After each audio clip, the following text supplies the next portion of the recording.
Assalamualaikum warahmatullahi wabarakatuh.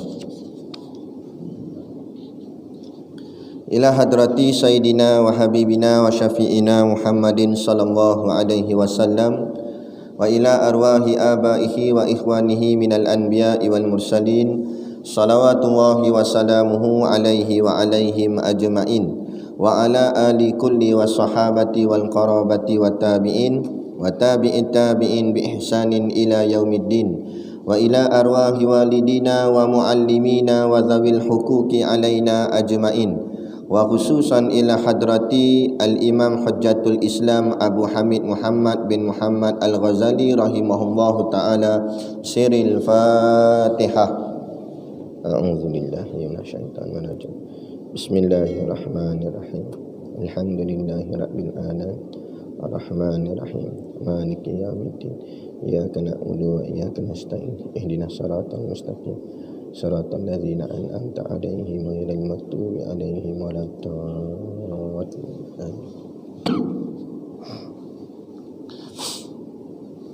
Bismillahirrahmanirrahim.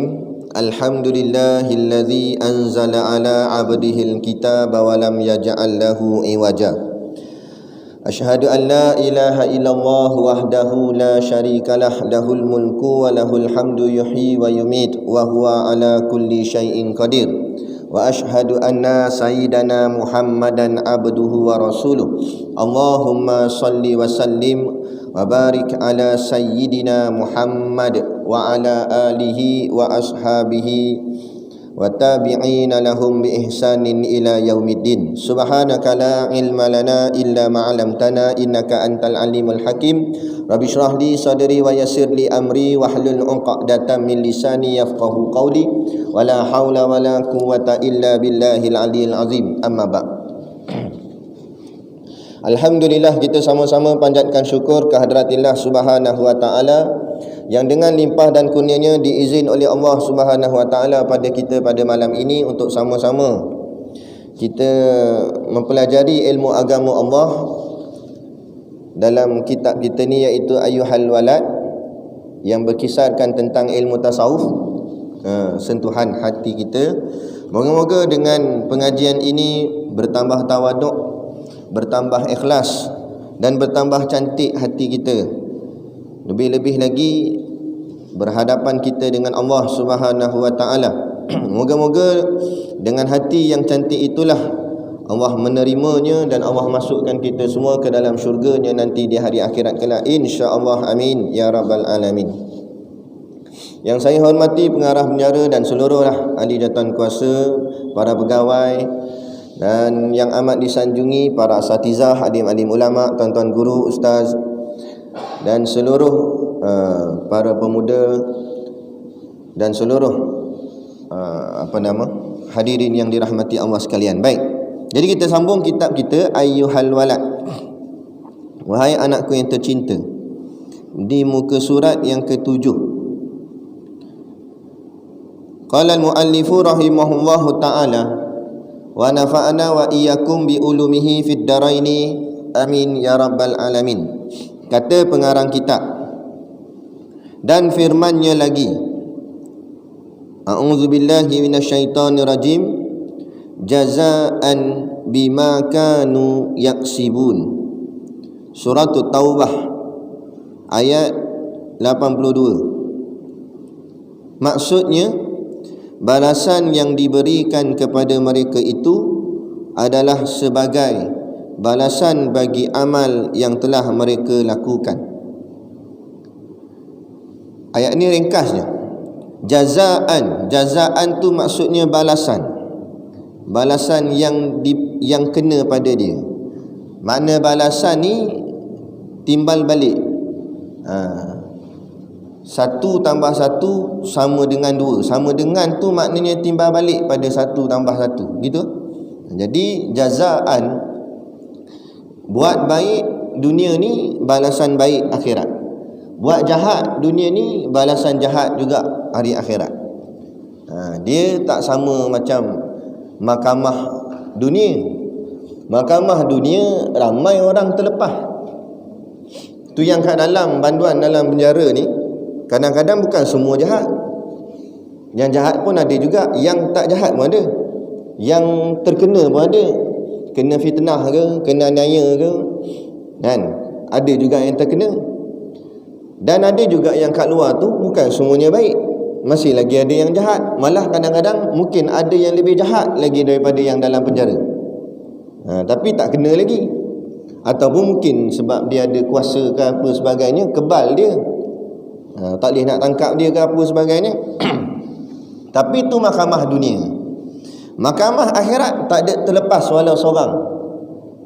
Tak ada kata kerja guard, jawatan tinggi, pangkat sultan, raja pun kena. Sultan kalau tak semayang, tak kira lah sultan agung ke, tak semayang, dibakar dalam api neraka. Kalau sultan pun kena bakar, dan kita rakyat biasa lebih teruk lagi kena. Jadi nak ceritanya begitu. Maknanya jazaan tak kira siapa. Pangkat-pangkat, jawatan dan sebagainya ni sisi manusia saja, nampak dia lebih sikit lah pada kita. Sisi Allah tak ada siapa, sama je. Dalil sisi Allah sama, sembahyang semua sujud sembah muka atas tanah, sembah muka atas lantai. Tak kira baik sultan, baik raja, baik Perdana Menteri, baik siapa pun, bila dia mengerjakan solat, dia akan letak mukanya di atas lantai. Tapi kira okey tak dia semayang sujud? Yang tak okeynya tak semayang langsung, tu lagi jahat. Jadi macam puak-puak kapi, mana ada letak muka atas lantai sujud pada Allah. Baik, jazaan. Betullah Allah sebut dalam Quran, dalam surah Syura ayat 7, wa kadzalika, dan sebagaimana kami tetapkan engkau wahai Muhammad sebagai seorang penyampai, auhayna ilaika qur'ana arabiyan, kami wahyukan kepada kamu akan Al-Quran dalam bahasa Arab, litunzira ummal qura, supaya engkau memberi peringatan dan amaran kepada penduduk Ummul Qura. Penduduk Ummul Qura maknanya penduduk Mekah. Wa tunzira wa man haulaha, dan sekalian penduduk dunia di sekelilingnya. Wa tunzira yaumal jam'i, serta memberi peringatan dan amaran mengenai yaumal jam'i. Apa maksud yaumal jam'i? Hari perhimpunan, hari kiamat.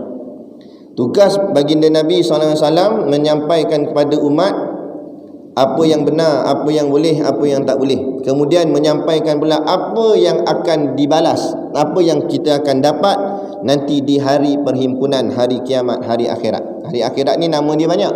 Salah satu namanya Yaumal Jam'i, hari perhimpunan, kerana pada hari itu akan dihimpun, bukan sahaja manusia himpun, segala amal pun akan dihimpun. Amal baik himpun, amal jahat pun himpun. Yaumal Jam'i la raiba fih, yang tidak ada sebarang keraguan tentang masa datangnya. Tak boleh nak ragu sikit pun bila datangnya hari kiamat tu nanti. Yakin dan yakin mesti akan berlaku. Kemudian Allah kata fariqul fil jannah wa fariqul fis sa'ir. Pada hari itu nanti satu golongan, satu puak akan masuk syurga, satu golongan, satu puak akan masuk neraka. Tak ada jalan tengah. Ada dia syurga tak masuk, neraka tak masuk, tak ada. Dia salah satu. Kalau masuk syurga, tak masuk neraka. Kalau tengok-tengok nama tak ada dalam senarai ahli syurga, automatik ahli neraka. Kalau dalam waktu orang malaikat tengah bagi-bagi buku catatan amal, kan, orang lain semua pakat dia ambil dengan tangan kanan, tiba-tiba sampai kat dia tak ada buku. Jangan ingat oh tak ada ni aku selamat ni, apa pun tak dapat ni. Tak, dari belakang. Dari belakang, kemudian dia akan ambil buku tu dengan tangan kiri. Seperti mana Allah sebut dalam Quran, wa amma man utiya kitabahu awara zahrih. Mereka ini, orang-orang ini, mereka akan mengambil buku suratan amal mereka dengan tangan kiri daripada belah belakang. Fasawfa yad'u subura.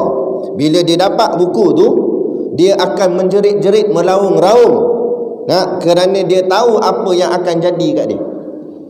Fasawfa yad'u subura. Dia akan kata, mampuslah aku hari ni, habis aku, sebab dapat buku catatan amal daripada tangan kiri. Habislah aku, mampuslah aku, kena bakar habis dalam api ni. Dia akan menjerit-jerit, meraung-raung macam orang gila. Allah sebut dalam Quran, jerit-jerit. Sebab dekat dunia dulu dia pernah dengar ke ustaz-ustaz cerita, Siapa dapat buku daripada tangan kiri, habis Dengar-dengar tak nampak lagi, waktu tu tak kena lagi azab, baru dapat buku, habis. Nak. Kemudian wayasla sa'ira, kata Allah, dan dia dibakar, dimasukkan ke dalam api neraka. Ayat yang seterusnya Allah cerita kenapa dia ni jadi macam ni. Kenapa dia dibakar dalam api neraka? Kerana Allah kata innahu kana fi ahlihi masrura. Sebab masa hidup kat dunia dulu, dia bersonok-sonok dengan ahli keluarganya tanpa mempedulikan hal-hal akhirat. Ni dia. Ini yang banyak berlaku ni. Blok dalam tu berapa ramai? Ramai tak? Ni Allah kata, bukan saya kata. Innahu kana fi ahlihi masrura. Mereka sonok di rumah masing-masing, sonok dengan ahli keluarga. Orang buat kuliah bainal maghrib wal isyak, dia tak peduli sebab hari akhirat. Dia tak peduli. Dia dibakar dalam api neraka kerana tidak mempedulikan Allah dan Rasulnya semasa di dunia. Jangan main-main benda ni. Kita nampak jahat ni curi motor, kita nampak jahat ni sak dadah. Orang tak peduli hari akhirat, tak peduli hal agama, manusia yang sangat jahat. Kadang-kadang baik pula banduan dalam tu. Walaupun dulu mungkin dia bekah nagih, mungkin dia bekah curi motor, tapi bila disettingkan dia punya amalan masuk dalam ni, dia ada modul dia kena ikut. Ada juga tiap-tiap kali semayang duduk di surau. Kita yang kat luar ni, dia ada gak solat jemaah kita. Ni Allah kata innahu kana fi ahlihi masrura. Kerana dia bersonok-sonok dengan ahli keluarganya tanpa mempedulikan hal-hal akhiratnya, habis dibakar. Ingat tak apa? Sebab apa dia tak boleh nak datang? Ni ulama kias. Kerana Tuhan dia bukan Allah. Walaupun dia lafaz cakap, cak saya esok pagi tanya, pergi kerja, tanya, Tuhanmu mana? Allah, ni memang semua manusia akan jawab Allah. Mak rempit jawab Allah. Tengah isak dadah pun tengah cocok jarum atas lengan pun akan jawab Allah, Tuhan. Kan? Tapi kalau benar Tuhan dia Allah, dia akan datang rumah Allah. Sebab apa? Sebab kalau bos panggil datang pejabat, dia boleh datang. Kenapa Allah panggil datang rumah, dia tak boleh datang? Betul tak? Maknanya dia lebih besarkan Tuhan atau manusia? Orang macam ni bila masuk dalam lubang kubur, bila ditanya oleh malaikat munkar dan nakir, marrabbuka, siapa Tuhan kamu? Tak boleh jawab nama Allah. Nak jawab nama Allah atas tanah ni memang boleh jawab. Atas muka bumi je boleh jawab Allah lah Tuhan. Sebab yang jawab ni bibir, mulut, atas tanah. Masuk dalam nanti mulut kaku, tak boleh jawab dah. Yang nak jawab ialah amalan kita. Ini kata ayat ni jazaan. Dia akan dibalas. Balas tu tengok mana? Tengok masa dunia dulu. Dunia dulu dia besarkan siapa dalam hidup dia? Kalau dunia dia besarkan duit, maka Tuhan dia adalah duit. Kalau dunia dia besarkan Allah, maka Tuhan dia adalah Allah. Bila ditanya oleh malaikat munkar nakir, baru dia akan jawab Allahu Rabbi. Sebab apa? Sebab dunia dulu dia besarkan Allah dalam hati dia. Masa hidup dulu. Hidup besarkan duit lah.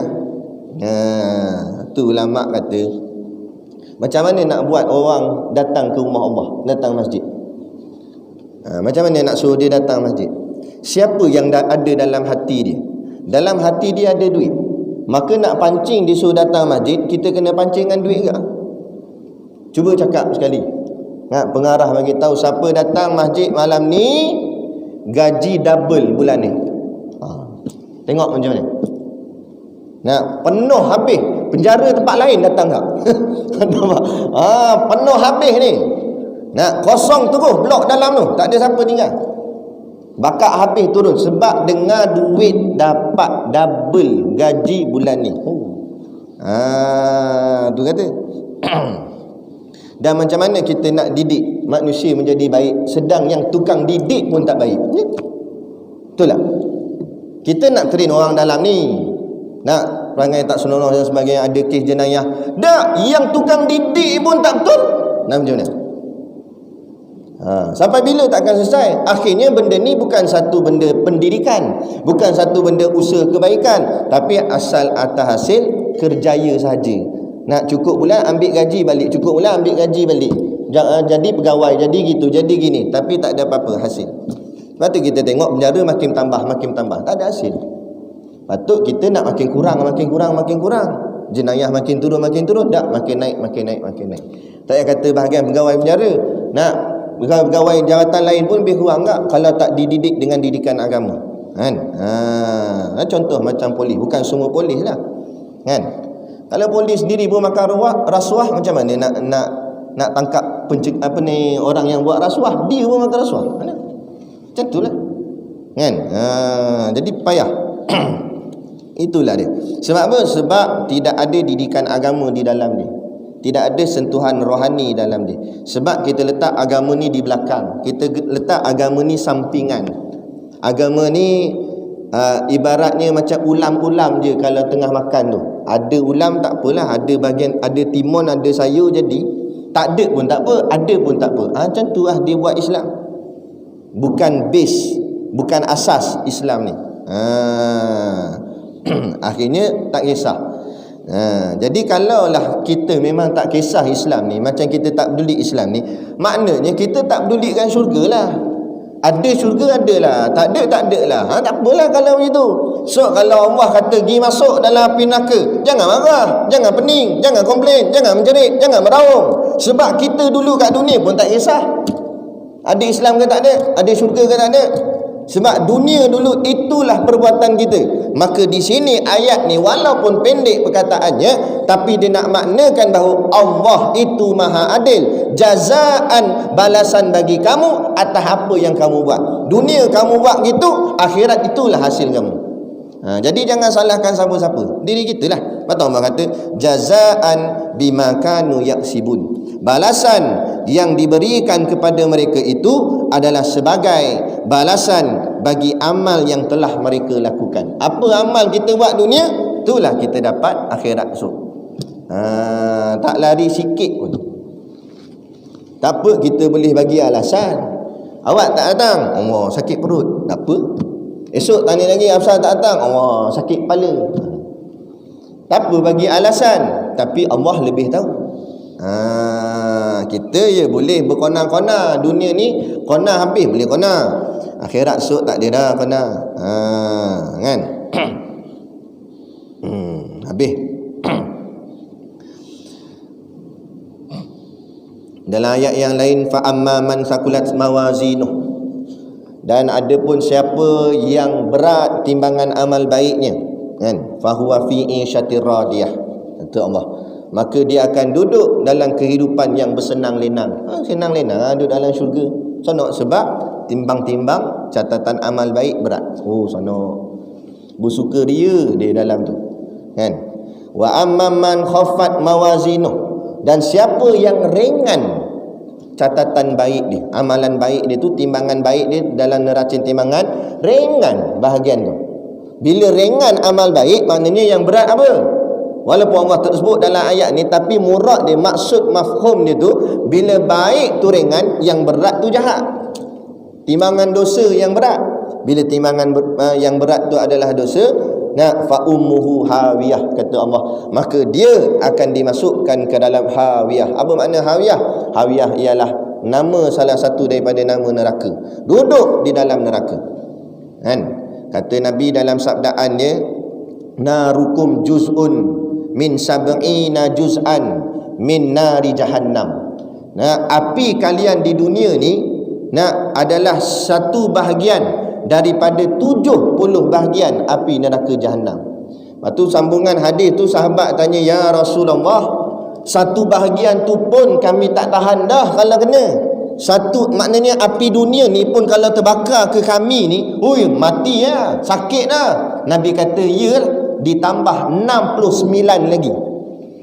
Bayangkan kalau rumah terbakar, orang duduk dalam tu, hangus habis, hitam letung, habis jasad.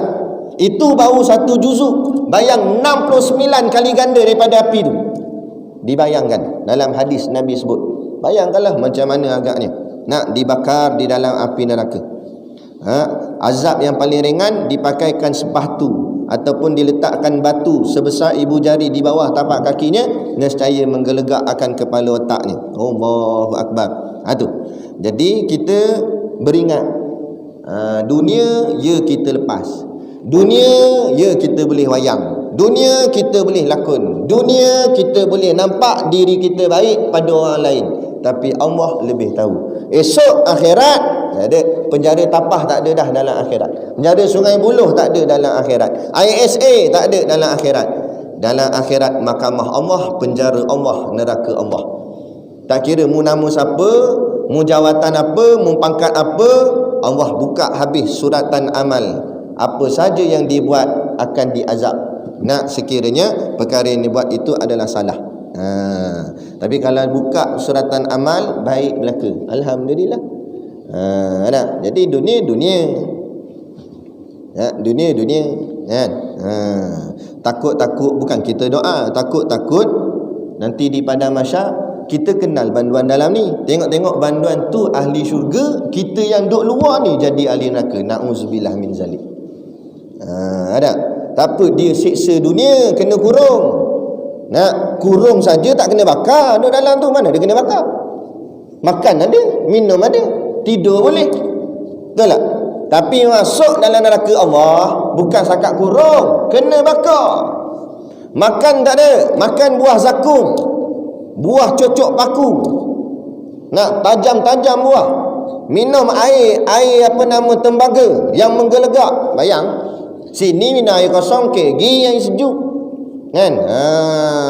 Tu sini boleh lagi senyum, boleh bergelak-gelak lagi, walaupun kena tangkap, walaupun kena penjara. Duduk dalam tu nak senyum apa dah? Dalam neraka Allah. Nak jadi kita kena sentiasa beringat. Dunia ni kita buat silap, kadang-kadang terlepas sebab tak ada orang nampak. Tapi main dengan mahkamah akhirat Allah, Allah sentiasa melihat kita. Tu. Ini supaya ayat ni menjadi teguran kepada keseluruhan kita semua, tak kira siapa pun.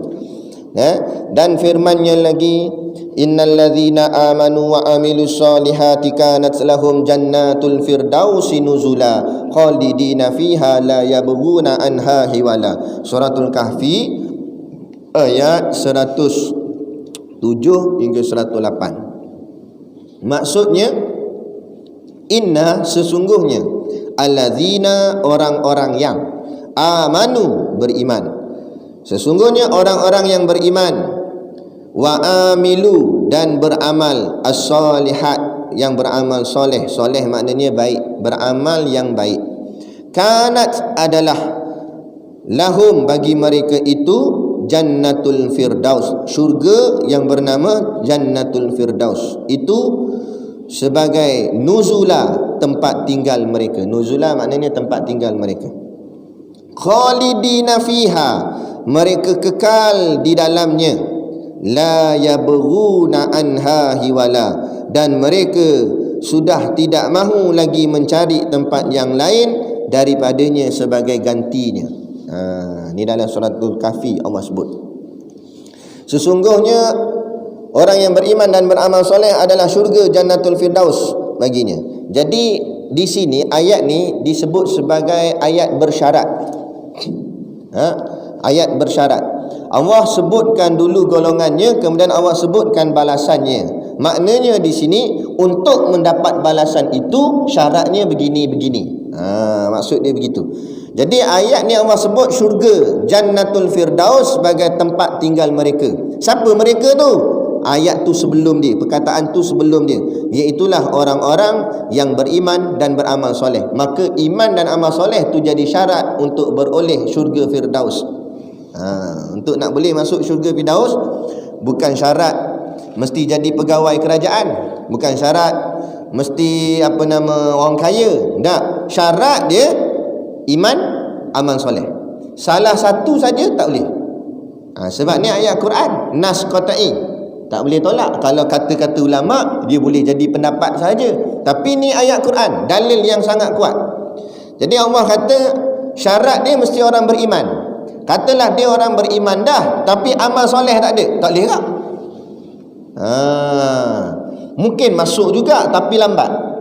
Sebab kena azab tu. Dah amal soleh tak ada, benda baik tadi yang kita sebut kan. Wa amma ma khafat nak ringan bahagian timbangan baiknya, fa'umuhu hawiyah, masuk neraka dulu, neraka hawiyah. Ada.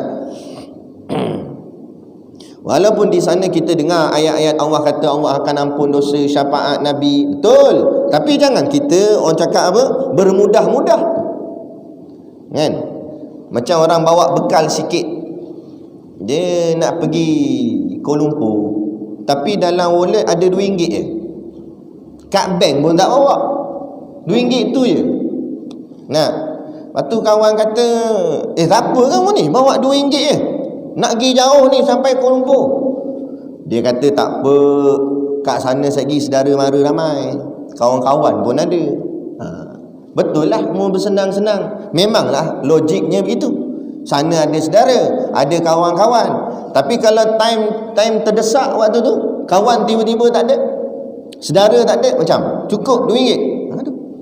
Bolehlah kita jawab, tak apa, amal sini tak banyak mana, nanti di pada masa syafaat Nabi ada, nah, syafaat Quran pun ada.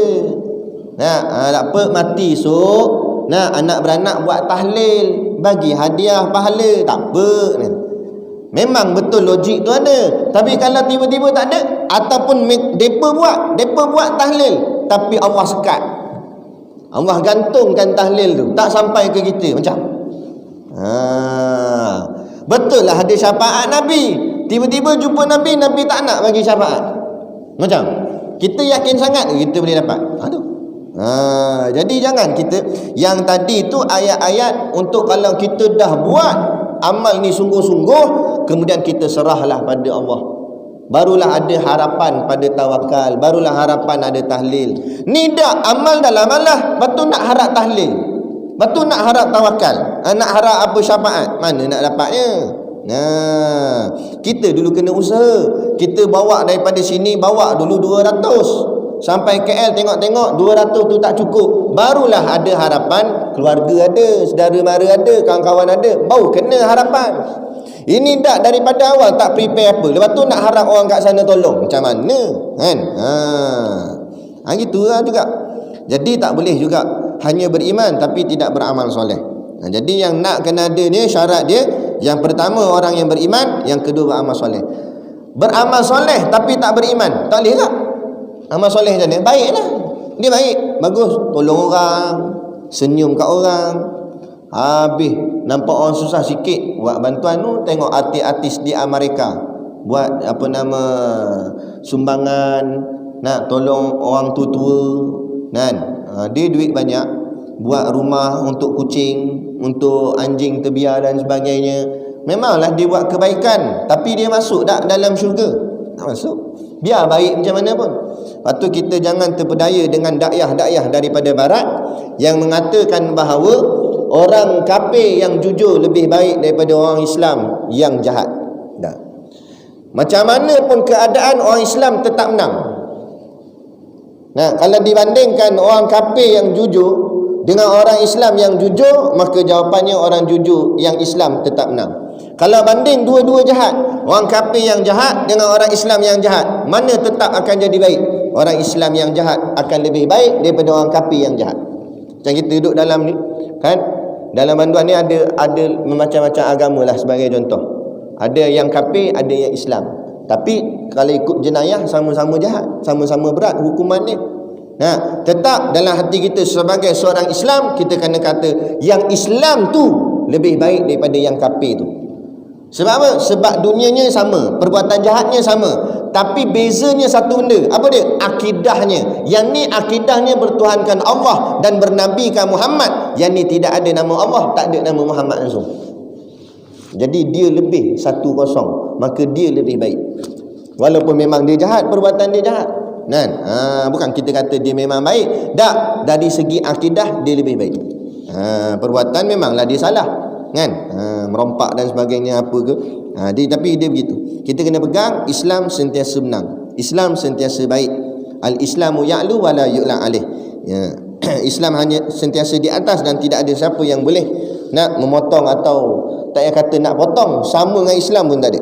Islam mesti lebih daripada segala-galanya. Nanti dia kena pegang gitu. Jadi kalau dia beramal soleh macam mana baik sekalipun, tetapi tak ada iman, tak ada.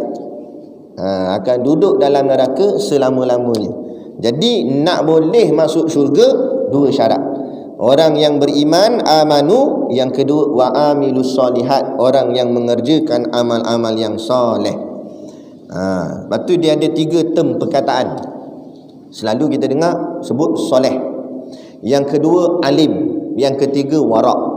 Tiga-tiga ni lain dia punya PL, dia punya sifat, sikap dia tu lain. Apa tu orang alim? Orang alim orang yang banyak ilmu. Ilmunya banyak. Quran dalam kepala, hadis dalam kepala, kitab jilid-jilid khatam dalam kepala semua. Itu dipanggil orang alim. Alim tak semestinya warak. Alim tak semestinya soleh. Ada orang dia memang alim, dia pandai, tapi ada kadang-kadang dia alim tapi dia panggil tak betul juga. Alim saja tak soleh. Dan ada pula orang dia mengaji kat universiti luar negara, universiti kafir, yang kadang-kadang yang mengaji bab agama Islam bukan orang Islam, orang kafir mengaji. Ada.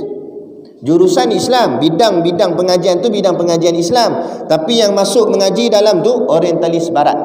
Orang-orang kafir yang tujuan dia nak belajar tentang Islam sebab nak lawan Islam. Jadi bila dia belajar tentang Islam, alim ada. Alim. Dia tahu ini, dia tahu Islam ni ada 5 rukun Islam, iman ada 6 rukun iman. Dia belajar gini. Tapi walaupun dia pandai, dia alim, tapi dia tak soleh. Malah bukan sakat tak soleh, kafir pula tu. Jadi alim saja pun tak jadi tak. Yang kedua warak. Warak ni maksudnya jaga sangat diri dia. Beramal kuat, amalan dia kuat, mayang kuat, dan puasa banyak. Kadang-kadang dia warak tapi dia tak alim. Dia beramal banyak tapi bila tanya kenapa buat gini, tahu aku. Ada orang dia tak tahu, dia puasa tiap-tiap hari, padahal dalam ilmu puasa ada yang diharamkan puasa, tak dia bantai juga. Pagi raya pergi puasa, tak boleh. Tapi dah tak mengaji, alim tak ada, ilmu tak ada. Bagian warak aja lebih. Konon-konon nak tunjuk kat orang yang dia ni bagus. Nak time puasa pun orang lain makan, tak dia nak puasa gak. Mana boleh? Haram. Jadi kena belajar gak. Jadi warak saja pun tak jadi. Dan yang ketiga namanya soleh. Dia kadang-kadang tidak alim, dia mengaji kurang. Warak pun kurang juga, tak adalah warak sangat, biasa-biasa gitulah, tapi dia soleh. Soleh ni maksudnya dia buat perkara-perkara kebaikan, walaupun taklah warak sangat, walaupun tak alim sangat.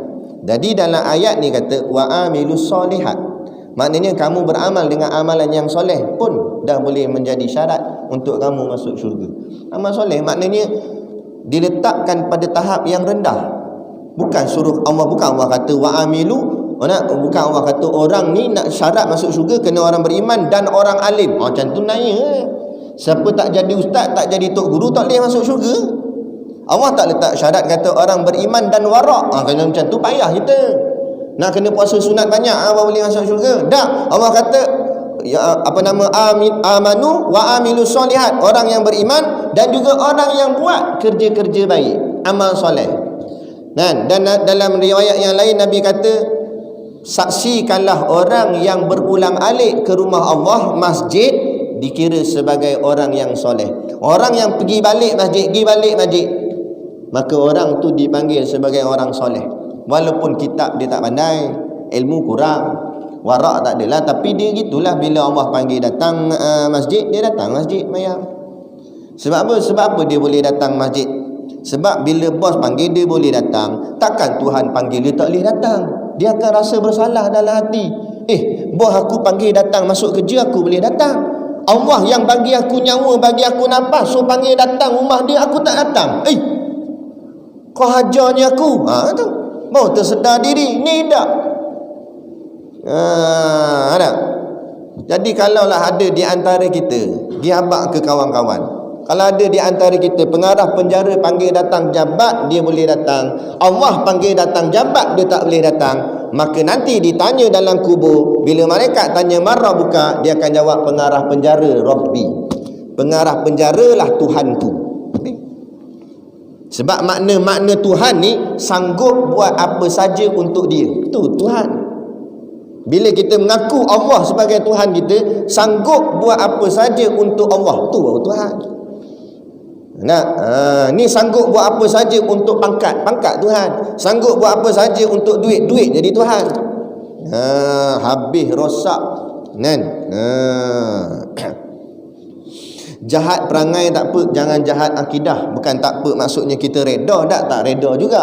Tapi jahat perangai boleh repair. Jahat akidah tak boleh repair dah. Kan? Body kemek, kereta body kemek, tayar pecah, boleh tukar tayar lain. Body boleh ketuk balik. Tapi kalau enjin pecah, tak boleh buat apa dah. Total loss dah orang kata. Habis dah ni, tukar kereta baru lah. Tak boleh buat apa dah. Gitulah masalah akidah.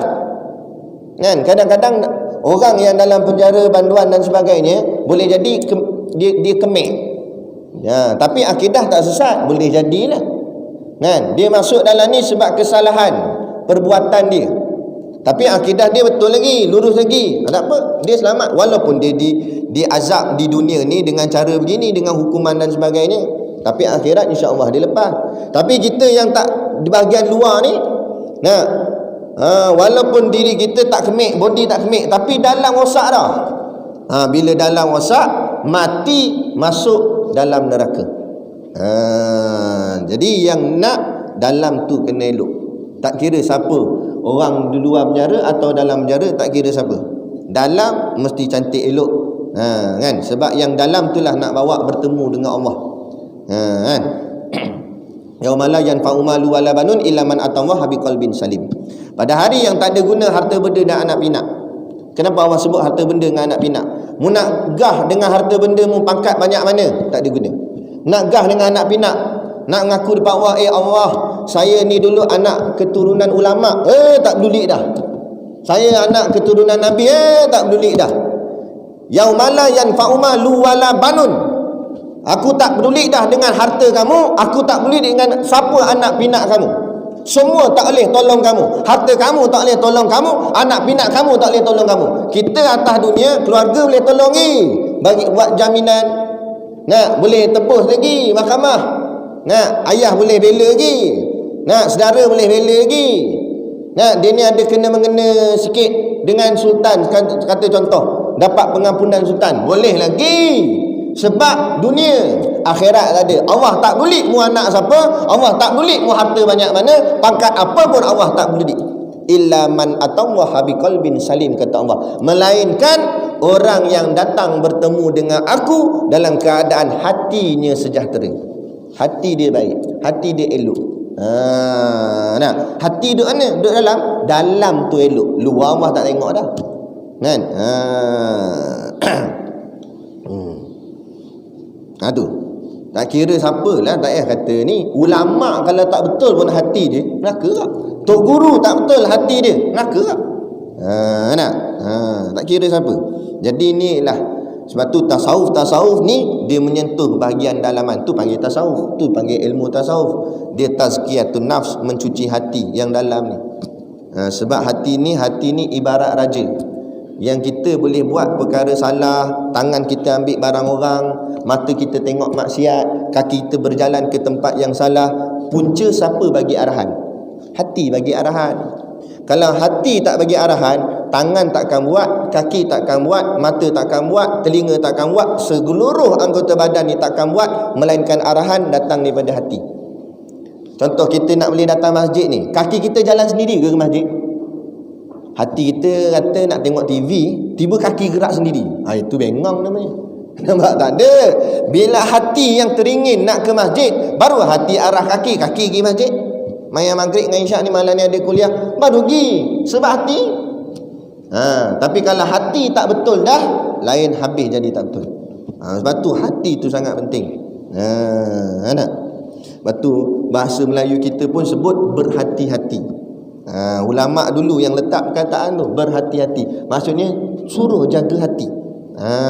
Bila hati dijaga, lain semua insya-Allah terjaga elok. Dia puncanya situ. Jadi macam mana kita nak kawal diri kita? Jadi bila hati ni terdorong untuk buat perkara yang salah, potong cepat-cepat. Jangan gilayan. Kita gilayan. Gilayan tu yang akhirnya tangan buat benda maksiat, kaki buat benda maksiat. Potong cepat-cepat. Ada. Kita jalan-jalan nampak ada orang tu dia saut-saut poket, keluar tangan, jatuh duit dekat atas ni sejadah. Kan? Hati kita kata apa? Dia tak perasan tu. Kalau RM1 tak apalah, panggil balik ni 50. Kata senang-senang dapat 50. Kan? Bukan dia perasan kalau aku ambil pun. Hati kata gitu. Kalau kita potong cepat-cepat hati tu, tangan dia ambil tak? Tangan tak ambil. Kita potong cepat, tak baik, tak baik buat begitu. Tak mau. Ambil, bagi kat dia. Tak apa. Arahan hati. Tapi kita gilayan. Betul juga kan? Kita kata gitu ke hati kita. Betul juga. Boleh tak? Kan? Orang bukan perasan. Ada. Jadi puncanya hati. Potong awal-awal lagi. Bila nak buat benda salah je potong. Nampak ada perempuan seksi depan mata kan? Hati kata tengok sekali rezeki kan selalu dapat ni. Sekali lagi tengok. Kita potong cepat-cepat hati. Jangan tengok benda haram. Tak boleh. Potong dapat. Mata takkan tengok. Kepala takkan dongak. Kepala mata nak dongak ke apa semua ni, semua bergerak daripada hati. Kalau hati kata ya, baru semua anggota badan buat. Kalau hati kata tak boleh, anggota badan takkan buat. Percayalah. Dia berpuncanya daripada hati. Macam ada kawan hantar video di WhatsApp. Seorang pegawai polis pangkat tinggi juga. Dia dalam bahagian udara. Dia bawa kapal terbang, bawa helikopter apa semua tu. Kan? Dia bekas tahfiz. 30 juzuk hafiz Quran. Lepas tu bila besar dia sambung pula dalam bidang engineering. Dia buat dua jurusan, satu jurusan engineering, satu jurusan Quran. Serentak buat sampai PhD. Hebat. Kan? Pernah jadi imam di masjid negeri dekat Selangor rasanya, Masjid Syahlah. Belakang dia tu imam Masjidil Haram, semayang belakang dia. Allah hebat. Jangan kita kolot, kita pandang mengaji agama nak jadi apa, orang jadi ustaz, jadi tu imam masjid je lah. Jadi pegawai besar polis. Kan? Agama ada, dunia pun ada. Kemudian dia kata satu hari dia pergi shopping mall nak pergi beli barang dengan keluarga, dengan anak bini dia. Lalu satu amoy pakai kain terbelah nampak betis. Kan sampai nampak apa? Nampak betis je. Lalu depan dia tersilap, tak tunduk. Dia tertengok 5 juzuk hilang. 5 juzuk tu dia kata memang tak ingat tu. Dia kena ulang balik sekali lagi. Allahu Akbar. Nampak? Allah hukumkan bagi orang yang Allah kasih. Kita belum tengok lagi hilang dah juzuk. Belum tengok dah memang hilang. Dia tengok hilang. Tu. Hebat kan? Jadi gitu. Kita nak macam itulah, nak pegawai-pegawai tinggi walaupun jawatannya tinggi tapi agamanya ada. Kita tengok contoh macam ketua polis Johor. Allah siap baca talqin dalam ucapan. Syurga neraka benar dia kata. Baca talqin terus itu. Kan? Baguslah dia menyedarkan anggota dia. Kalau bos macam tu, anak buah nak macam mana? Takkan nak buat lebih kurang. Bos macam ni tak senang duduk dah. Yang panggil tak betul tak senang duduk dah kalau bos macam tu. Bayangkan kalau dia jadi KPN, Ketua Polis Negara, macam mana orang bawah kan? Nak rasuah tak berani. Bos punya lurus macam tu kan? Kita nak macam tu lah. Bila yang atas betul, bawah pun betul. Itu juga kita nak didik banduan-banduan ni jadi betul. Kita dulu kena betul kan? Barulah kita boleh mendidik dia, baru cakap tu berkesan dan sebagainya. Kalau tak jadi kerja gitu sajalah, macam cikgu-cikgu sekolah tak kan? Kalau cikgu pun tak betul tapi mengajar, macam mana nak hasil anak murid yang elok, yang baik? Tak jadi. Cikgu tu kena elok dulu kan? Ni cikgu pun tak senonoh, macam mana kan? Cikgu pun kadang-kadang cakap benda lucah dalam kelas. Jadi macam mana anak murid? Tu yang habis buat benda tak senonoh di tandas sekolah lah apa semua. Dia punca daripada orang yang berkuasa. Kadang-kadang mak ayah pun lebih kurang enggak ayah. Ayah bukan main marah anak cakap perkataan carut. Anak cakap babi, dia tampar muka anak dia. Apa cakap babi ni? Pada ayah gaduh dengan jiran sebelah cakap babi ke? Anak tengok.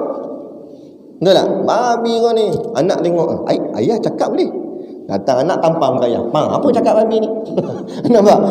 Macam mana nak didik anak? Dia hantar anak ngaji sekolah tahfiz. Dia nak anak dia bagus.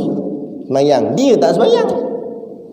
Kadang-kadang budak-budak ni dia cerita ke kami, ustaz, dia kata mak pun tak semayang. Dia kata, lah, macam mana? Lepas tu kan bila kita buat kajian, bila budak ni bermasalah, kita cek apa punca masalah dia. Dia buat perangai kat sekolah kan, buat perangai tak elok ke apa ke, kita tangkap, kita cek, rupanya punca daripada keluarga, mak ayah. Kadang-kadang mak ayah bercerai, kadang mak ayah bergaduh. Ada seorang tu saya tanya, mak ni, mak tak ada. Dia kata, oh mak meninggal ke, minta maaf lah. Dia cakap, mak tak meninggal, mak hidup lagi. Habis kata tak ada, mak lari tak tahu gimana. Oh, lari macam tu ke? Tinggal anak pada 9 bulan nak melahirkan, boleh macam tu. Ni sifat. Ni kita berada di sampai dunia akhir zaman. Orang tak peduli apa dah. Lepas tu tak pelik lah, kita pernah dengar ustaz-ustaz kata nanti ditiup sangkakala bila berlaku kiamat, ayah tak peduli anak, anak tak peduli ayah, mak tak peduli anak, anak tak peduli mak, suami tak peduli isteri, isteri tak peduli suami. Tak payah kata nak tunggu malaikat tiup sangkakala, belum tiup dah berlaku dah. Ayah tak peduli anak, anak tak peduli ayah, suami tak peduli bini, bini tak peduli suami. Lantak hang masing-masing. Nampak? Tu. Oh, zaman yang sangat bahaya. Jadi kita nak kena bawa bekal, mesti ada iman, mesti ada amal soleh. Dan untuk dapat dua ni tak lain tak bukan mesti dengan jalan ilmu. Sebab tu kata hukama, dia kata laulal ilmu lakanun nasu kal bahaim. Kalaulah tak ada ilmu, nescaya manusia itu sama seperti binatang. Betul tak? Tak ada ilmu, manusia ni setarah binatang. Sebab apa? Sebab binatang mana ada ilmu? Binatang mana ada mengaji? Kalau manusia yang tak datang mengaji, tak peduli mengaji sini artinya ilmu akhirat. Kalau setakat mengaji ilmu dunia, tu baru setarah kafir. Kafir pun ambil sains, kafir pun ambil matematik. Tapi kafir ambil tak akidah sifat 20? Tak. Kafir peduli tak soal fiqh? Tak. Kafir ambil tahu tak soal tasawuf, cuci hati? Tak. Jadi kalau kita walaupun nama Islam di IC tapi tak peduli soal akidah, tak peduli soal fiqh, tak peduli soal tasawuf, setarah kafir. Walaupun nama di IC nama Melayu Islam. Nama IC tak ada apa, bukan menjadi jaminan. Kalau siapa ada IC nama Islam, kompon masuk syurga, sedaplah. Ada IC dia relax ah. Apa dah IC ada? Tak. IC bukan ketentuan, bukan jaminan dia. Ni jadi kita kena betul nak jadi orang beriman, kena faham apa tu iman, belajar tentang iman. Apa tu iman? Dah tahu apa tu iman, apa pula perkara yang boleh membatalkan iman. Kalau belajar iman saja tapi perkara yang membatalkan iman dia tak belajar, takut-takut perbuatan dia ada yang dia buat perkara yang membatalkan iman tanpa dia sedar bahawa iman dia sudah batal.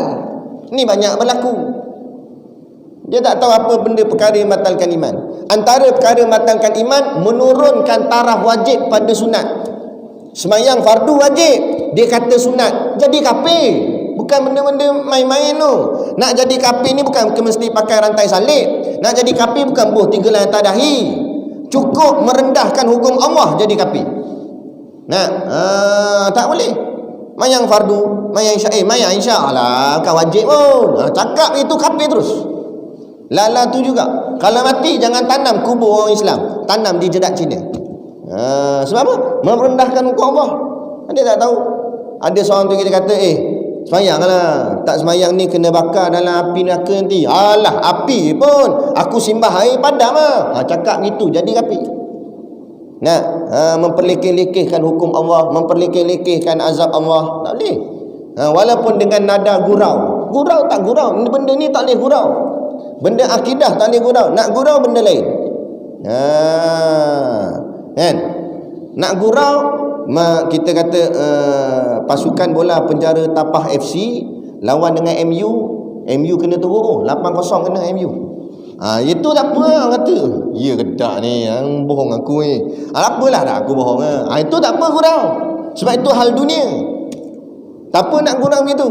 Bukan tak apa macam mana. Mana kata taklah sampai rosak akidah. Tapi gurau bab-bab agama tak boleh. Rosak habis akidah jadi kafir. Kalau tak sempat taubat, tak sempat mengucap semula 2 kalimah syahadah, mati sebagai orang kafir. No, yang mati di kubur orang Islam, nama je kubur orang Islam, tapi belum tentu matinya beriman. Belum tentu, tak ada jaminan kalau letak batu nisan confirm orang beriman. Tak, mana hadis sebut letak batu nisan. Batu nisan tu pun sebenarnya sebagai tanda je, tak jadi syarat pun. Tak ada batu nisan pun tak apa. Ada. Lepas tu kita kena faham, yang kita nak bawa balik ialah iman.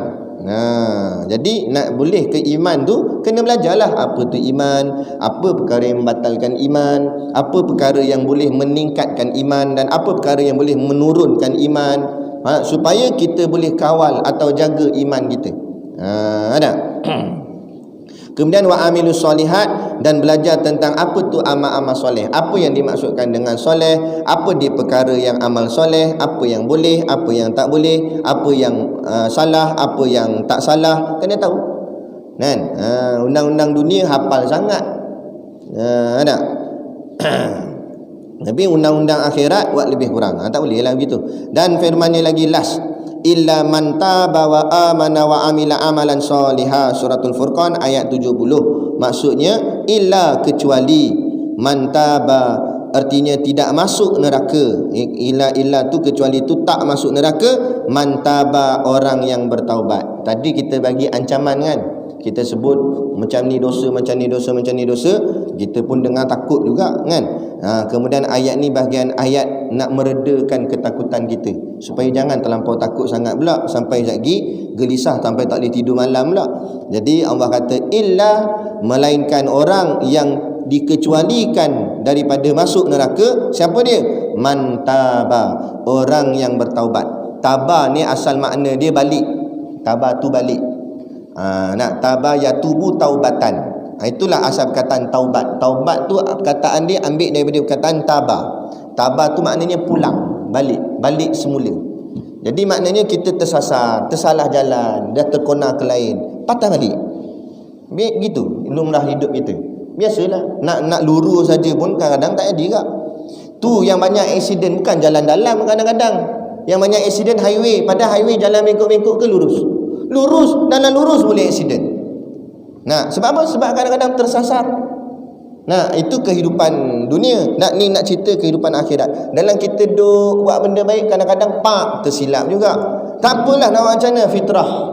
Manusia dia al-insanu mahalul khata' wa nisyan. Manusia ini tempat salah dan tempat lalai, tempat lupa, tempat silap. Ni kita, diri kita. Memang Allah buat begitu, dah lemah. Jadi bila salah, cepat-cepat patah balik. Jangan buat lengah-lengah, jangan buat lambat-lambat. Tak apa lah, tua lagi taubat mana boleh tunggu tua kalau mati muda. Jadi segera sedar kesilapan, istighfar. Istighfar tak mesti kena pergi masjid ambil uduk pakai jubah, tak. Duduk kat rumah saja, kat solat dalam saja, duduk atas katil, astaghfirullahalazim, tak apa, Allah terima. Dengan ikhlas hati, timbulkan daripada hati, menyesal. Dia rukun taubat ada 3. Yang pertama mesti menyesal. Yang kedua berhenti daripada melakukan perkara yang salah tu. Dan yang ketiga, tanam azam untuk tidak ulang semula. Tu 3 ni rukun taubat. Mula yang pertama dulu, menyesal. Kena ada menyesal. Kalau tak menyesal, nanti dia nak buat lagi. Kena menyesal sungguh-sungguh. Allah, silap aku dah, nyesal aku, tersilap lah. Jaga dah sangat tadi ni, Allah terbuat juga. Nyesal kena ada dulu. Kemudian berhenti buat. Jangan menyesal-nyesal, buat juga. Menyesal aku tikar nombor ekor, tapi mana tahu kena pula kali ni ke, try sekali. Dah kan. Nampak? Tu tak menyesal tu. Tu cari pasal. Nak menyesal dan berhenti buat. Tak buat dah. Menyesal sungguh, Allah tak buat dah. Lepas tu tinggal, jangan buat. Yang ketiga, tanam azam. Kalau ada peluang juga, aku tak nak buat lagi dah. Tanam azam. Dalam duk buat 3 rukun taubat, esok terbuat pula, taubat lagi. Esok terbuat pula, taubat lagi. Maka yang dimaknakan dengan makna istiqamah, bukanlah lepas taubat tu baik sampai ke mati. Payah juga nak jadi macam tu. Kalau jadi macam tu baguslah. Tapi kita ni selagi mana tak mati, peluang untuk jatuh buat maksiat banyak. Jadi macam mana yang dikatakan istiqamah? Setiap kali kamu terjatuh, kamu bangkit semula. Jatuh bangkit semula, jatuh bangkit semula. Maksudnya kamu buat silap taubat, silap taubat, silap taubat. Teruskan bertaubat, itulah namanya istiqamah dalam kehidupan. Tapi jangan dengan jalan sengaja buat. Dah memang tak nak buat tapi terbuat, taubat semula. Allah tak pernah berputus asa dengan kita. Manusia ye putus asa. Betul tak? Kita mungkin kerja lama dah di sini. Nah, kadang-kadang mungkin kita perasan muka-muka yang berulang. Dia dah keluar dah daripada penjara, pas minggu tangkap pula, masuk balik. Hang lagi, kita kata. Kita pun masih akan rasa malas dah aku lantak dia. Memang tak jadi apa dah, rumah penjara ni jadi rumah kedua dia dah. Itu hati kita. Kita putus asa untuk didik orang kadang-kadang. Allah tak pernah putus asa dengan kita. Walaupun kita sungguh-sungguh malam tu angkat tangan nangis-nangis nitik sampai basah tikar sejadah. Ya Allah aku silap ya Allah. Tengok pas minggu buat pula. Tak ada Allah sambar peti tu. Tak ada. Malah aku nak taubat kamu dah. Bukan percaya sangat. Nangis buat pula. Dah. Allah terima. Allah buka lagi pintu taubat. Itu kasihnya Allah, pemurah dan penyayangnya Allah. Tinggal lagi kita ni nak taubat ke tak nak taubat, tu je kan. Wa amana wa amila amalan solihah, dan berimanlah serta beramal dengan amal yang soleh. Dalam ayat ni pula 3. Tadi ayat tadi sebut 2. Ayat yang ni dia kata 3. Orang yang selamat daripada api neraka ialah orang yang pertama dia bertaubat, yang kedua dia beriman, yang ketiga dia beramal soleh. Itu tempat kita lah tu. Untuk kita nak selamat daripada dibakar oleh Allah dalam api neraka, banyakkan bertaubat, kemudian jaga iman, jangan sampai hilang iman, jangan sampai terosak akidah. Jadi nak jaga iman ni kena belajar, kena tanya ustaz, apa ustaz perkara-perkara yang boleh merosakkan iman supaya iman kita jangan rosak. Jaga iman ni. Nak otai ke, nak nakal ke, nak gurau-gurau ke, tak kisahlah. Orang kadang-kadang orang lelaki ni dia takut orang panggil dia skema. Skema sangat ni. Lurus sangat. Jadi dia kata nak kona-kona sikit. Kona-kona tak apa, tapi jangan sampai kona iman. Nak gurau benda lain, gurau lah. Nak buat apa, nak nakal-nakal sikit, nakal lah. Tapi jangan bab iman, jangan buat main-main. Iman bagi straight, lurus. Iman bagi betul, lurus. Dan yang ketiga iaitu beramal dengan amal yang soleh. Tak boleh buat banyak, buat sikit. Tak boleh derma banyak, derma sikit. Tak boleh derma sikit, derma banyak. Kan? Tak boleh sembahyang sunat 4 rakaat, 2 rakaat. Tak boleh sembahyang sunat 2 rakaat zikir. Kan? Tak boleh malas sangat nak sembahyang sunat. Sebut subhanallah walhamdulillah wala ilaha illallah wallahu akbar. Dalam hadis kata, Nabi kata Allah akan tumbuhkan sepohon pokok di dalam syurga. Sebut tu je. Takkan tak boleh ke? Mana teruk sangat. Jadi gitu. Tak boleh amal banyak, amal sikit. Janji tetap ada amal yang kita buat. Jangan sampai langsung tak ada. Sebab itulah wirid pas mayang memang tak wajib. Tapi ulama kita dulu-dulu letakkan ni sebagai panduan supaya menjadi adat kebiasaan kita orang Melayu di Malaysia ni. Pas mayang je wirid, pas mayang je wirid. Sebab apa?